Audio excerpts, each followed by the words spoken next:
Oke, jadi di sini gue pengen bahas tentang kesalahan terbesar investasi gue di 2026.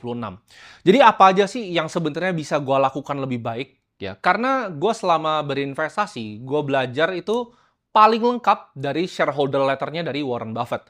Dia selalu tulis ya, dia tulis setiap tahunnya kesalahan dia di mana saja ya, kesalahan fatal yang dilakukan apa saja. Dan gue rasa lebih enak kalau gue bikin formatnya video ya, jadi dibanding tulisan. Dan gue akan jelaskan ya, ini secara terbuka, secara transparan, portofolio yang gue sedang jalankan sekarang ya, sebagai pribadi gue itu seperti apa, data-data internal yang gue punya itu seperti apa, dan gue akan sharingkan pemikiran gue ya, kesalahannya di mana, apa sih yang harusnya gue bisa bikin lebih baik terhadap portofolio gue.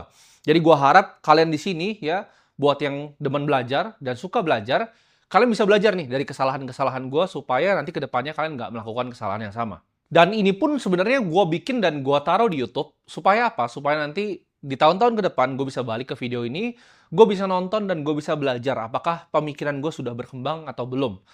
Kayak gimana sih waktu gue pikir, jadi ini kan gue bikin terus ya, makanya gue senang untuk bikin video-video edukasi seperti ini, karena ini juga bahan pembelajaran untuk diri gue sendiri. Sebenarnya ini unik ya, karena gue kena yang namanya Solomon's Paradox. Artinya apa? Di mana orang itu kadang lebih gampang untuk ngasih saran ke orang lain dibanding mempraktekannya sendiri. Jadi portofolio yang gue bahas di sini adalah portofolio pribadi gue ya untuk investasi jangka panjang ya. Jadi kalau kalian tanya time horizon berapa, ini 10 sampai 20 tahun. Tapi ini gue akan kasih disclaimer keras bahwa ini adalah portofolio pribadi gue. Ini bukan untuk kalian nyontek ya, tapi untuk kalian belajar ya. Karena kita semua sebagai manusia itu punya profil resiko yang berbeda. Belum tentu kalian bisa mengambil resiko yang sama dengan gue.